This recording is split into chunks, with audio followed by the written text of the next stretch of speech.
global architecture and design company Aedas has its headquarters in Hong Kong, and Chairman Keith Griffiths, advisor on the Belt and Road Summit to be held in Hong Kong in May 2016, reflects on the Belt and Road's implications, starting with the historic Maritime Silk Road. There was a resurgence in that route from Hong Kong to Singapore, back to Kuala Lumpur, on up into Sri Lanka in the 80s, a resurgence around development and also around construction of railways and airports.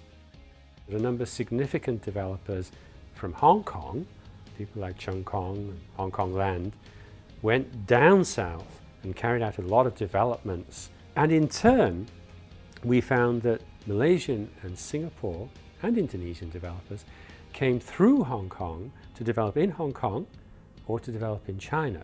So we've got this enormous connectivity between Southeast Asia and Hong Kong, using Hong Kong as a gateway into China, both ways. So I would say that Hong Kong is already extremely well placed to function and help on the maritime routes.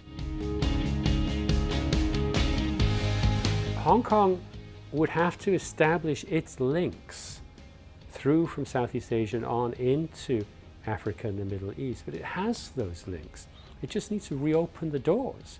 When we established our business back in the 80s and the 90s, we just followed existing links.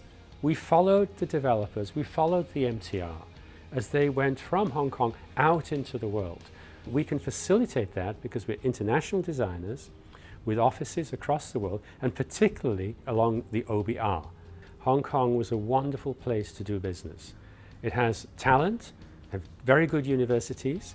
It was very accessible to both the Western world and to China.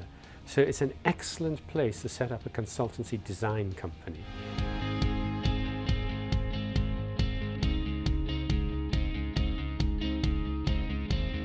The land routes are more complicated because the land routes, whilst there were land-based Silk Road routes, they have been pretty much defunct for a long time.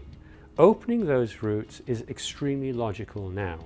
The gas pipeline routes, the oil pipeline routes, the trade into the West through the East European countries is very obvious indeed. And the trade down using land routes into Southeast Asia, down into Myanmar and through into Laos and Cambodia, it's a very obvious route. What we have is intellectual ability and management ability and a financial system.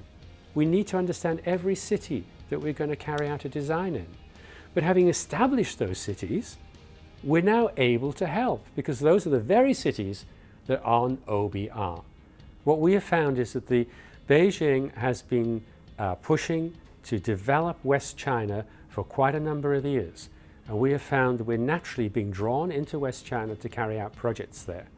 We're bidding on airports. We've carried out a large number of mixed commercial developments in Chongqing and Chengdu and Kunming. And that's been going on for 6 or 7 years. This is going to accelerate that process.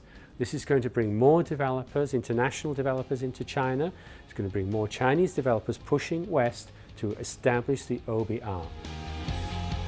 If everybody's done their homework first and shares information properly, Summit will be very important indeed.